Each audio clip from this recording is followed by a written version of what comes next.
Hogwarts Legacy has been shattering records for days. Probably because you can use Avada Kedavra. But do you know how to get Avada Kedavra? And all the horrible things that you can do with it? Well, that's what we're exploring today. Let's do it.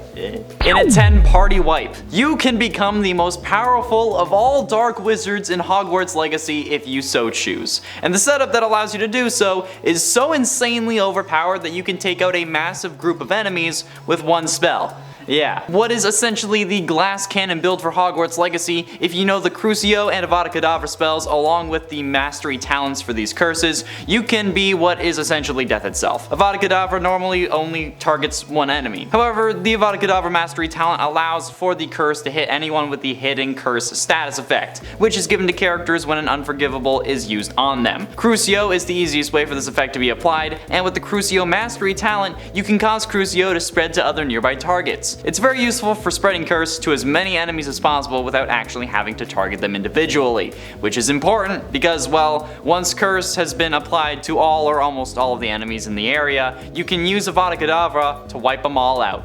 It doesn't matter what enemy you hit, as long as they're all cursed, all you gotta do is use Avada Kedavra once and score an instant kill, and then all the enemies with curse will die. Yeah. Absolutely terrifying. Number 9, get a reaction. Really doesn't feel like I'm stepping up here with my point, but hey, I'm all about relationship building in games, so for me this is something pretty big. While there is no morality system for you to worry about in Hogwarts Legacy, and thus of course no real judgment that can come from you using unforgivable curses or devastating damaging consequences from doing so either, well other than death obviously, there are those among your companions that will not be fans of you doing so and will make it known to you.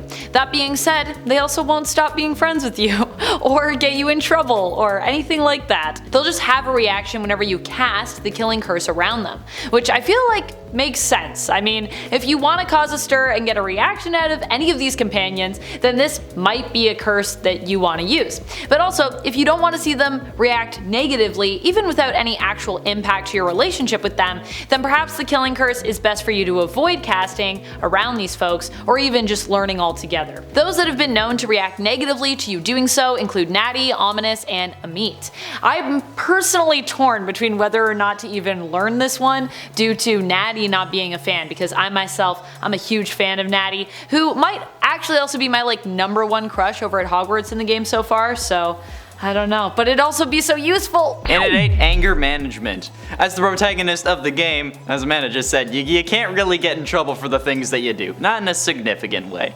Cause then, who else is gonna save their sorry asses at the end of the day, right? Yeah. Well, knowing that you can't get in trouble for it, the developers did plan ahead. Much like Bethesda preventing kids in their games from being killed, no matter how goddamn annoying they are, you can't kill any of the classmates or staff in this game for multiple reasons, as well, you know, like breaking the game. However, this means that should you have a bad day, in real life or in game, you can rejoice in the fact that you can run around school and take it out on everyone you see. And you don't need to worry about the repercussions either. Yep, that's right, you're basically like a hot girl in an 80s coming-of-age college movie in Hogwarts Legacy, which is a whole other can of worms that I don't want to think about too much, because if I'm honest, it's kind of concerning, which is ironic given the topic we're discussing. But hey, if you don't want to go to therapy, you can always have like your virtual magic punching bags at your fingertips. I still prefer blade and sorcery personally, but hey, that's me. Number 7, defeat enemies. As Connor said earlier, while you can't use this curse on your fellow classmates at the school, there are some creatures you can use it on. Apparently innocent little ones too, which I don't like it. Yes, you can use Avada Kedavra in combat as well. You can use it against formidable foes that are in essence mini-boss tanks such as fearsome Acromantula and even destructive trolls. Heck, even armored destructive trolls. This curse is extremely overpowered when it comes to battling some of the most troublesome enemies that you can come up against. But that being said, if you are tempted by the dark arts because of the seeming ease of this spell, then you should also know that it isn't the only path you can take when it comes to easily defeating your enemies. And it's also got a really long cooldown, so something to think about. There are other branches you can lean into in order to gain the ability of just one-shotting your enemies, especially when combined with other skills like potion making. And don't even get me started on all the kind of damage that you can do with just your herbology skills alone.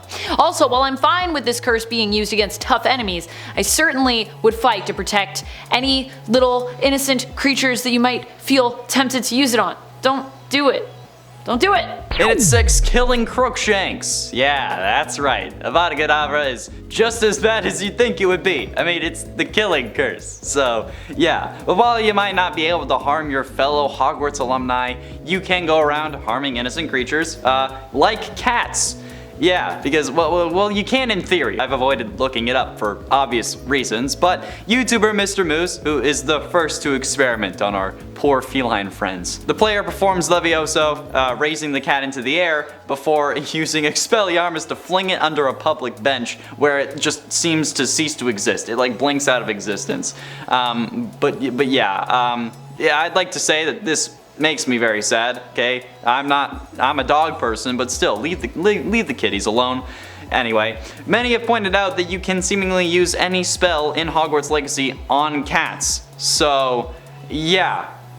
You see where I'm going with this. I mean, sure, you can go around and you can be a monster because it's a game world and there aren't really any consequences for you being a total lunatic, but I don't know, maybe you'll have some internal conflict about harming an innocent kitty cat, or hopefully you would, because come on, even in games, I feel like the general community feels like animals are off limits. That's why games are focusing on like giving animals power, like Goat Simulator, Untitled Goose Game, or that one with the squirrel wielding a 9mm. But hey, don't kill the cat. And I mean, it's not Crookshanks specifically, but if I said killing an animal in the title of this and put it in the description for tags, YouTube would get mad at me. So there you go. Number 5, defeat bosses. That's really brought the mood down that last point.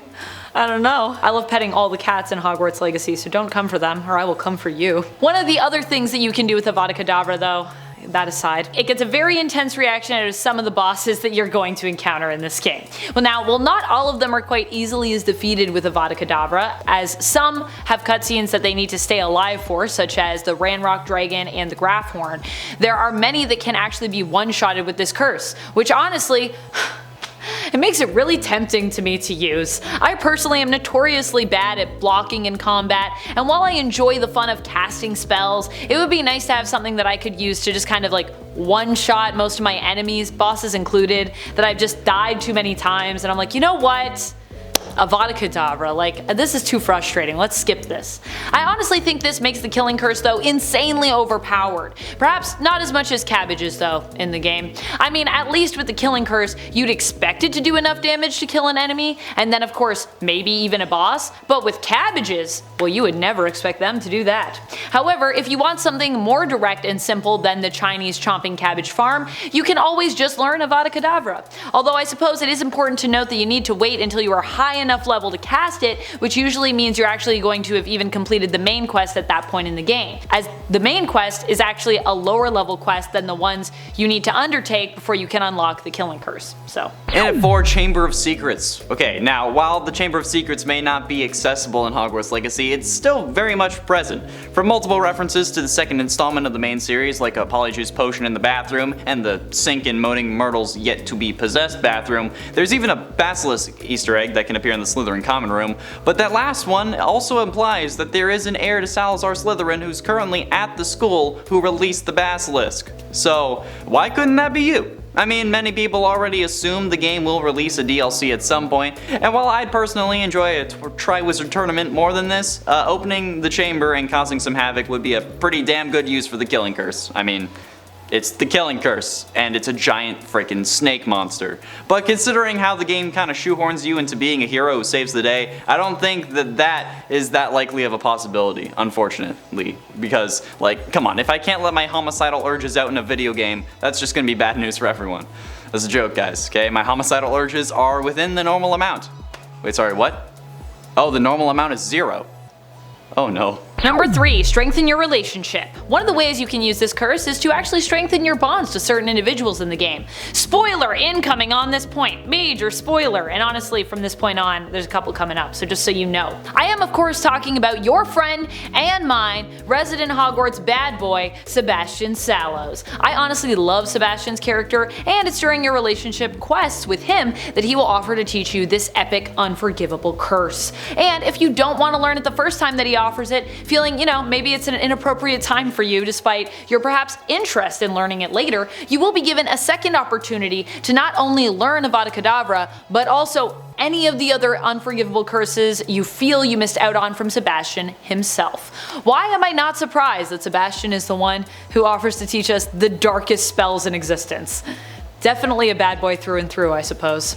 Sebastian. But ultimately, in number 2, Betrayal. Welcome to Watch Mojo. Today we'll be counting down the top 10 worst anime betrayals, but it's Hogwarts Legacy.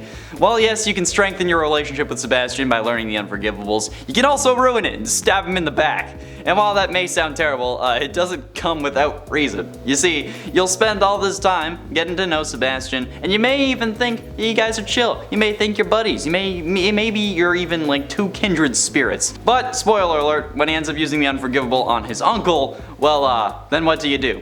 You can ignore it, and you can just pretend like it didn't happen. Because, I mean, come on, you clicked on this video to find more ways to use Avada Kedavra, for God's sakes. But you can also turn Sebastian in for using the curse, which I find funny because you're like, hey, he used an unforgivable, and not, hey, he murdered somebody. Should you choose to stab your friend in the back for literally committing homicide, the game will adapt to it, causing the ending as well as some other story points to be a little bit different. Mostly, I'm guessing, because he's not around for them, but the choice is ultimately yours. Do you want to be friends with the guy who killed his uncle, or do you want to get rid of him now that you no longer really have a use? Yeah, that's right. I turned it into something dark and disturbing. It's one of my many talents. Number 1. Skip ahead to Priori Incantatem. Question mark? Priori Incantatem? Is that you? Not only can you use this spell to defeat bosses, but it can also be used to basically just skip ahead in some battles to the final moment. So while some foes are not able to just be straight up killed by the killing curse, there are also those enemies who, while not killed immediately, will simply become killable as a result of you using it, if that makes sense to you. Basically, in your final battle against Victor Rookwood, for example, using the Avada Kedavra curse allows you to skip ahead to what some are referring to, I think kind of incorrectly here, as Priori Incantatem, when your two spells hit one another, allowing you to push back against Rookwood's own attempt to cast the killing curse on you, because Rookwood loves that curse. However, it is unclear if this is really Priori Incantatem, as there are of course no echoes of past spells, and it's unclear if our wands actually even share the same core here. Also, one of the wands indeed seems to get destroyed with its wielder, so it doesn't seem to be Priori Incantatem to me. In the books, Priori Incantatem can only happen when two wands share the exact same core, being seen as brothers, and it is extremely rare. It happens in the instance when the wands refuse to kill one another. However, in the films, Harry Potter and Voldemort finish their battle in a similar way when their two spells collide, although this doesn't seem to quite be Priori Incantatem either. Voldemort here is not using his own wand, but the Elder Wand, which I believe has a Thestral core. Harry's wand is a Phoenix Feather core, so these two wands don't even share a core from the same kind of magical beast, let alone the same specific animal. Just as Voldemort turns to dust, Rookwood seems to explode into dust, following the final time when your spells collide and you successfully push your magic back into his wand. I don't know what core Rookwood's wand is, but it just seems like this is more of like a film adaptation of Priori Incantatem, if that's even what's happening, or simply two spells colliding and not Priori Incantatem at all that we're seeing here. But I get it, people see spells colliding and they think, hey, maybe some Priori Incantatem. I get it. Hey, we got some Priori Incantatem over here. Oh my gosh. Let's see what's in your wand. Priori Incantatem. Alright. Alright, well thank you so much for watching. We'll see you next time.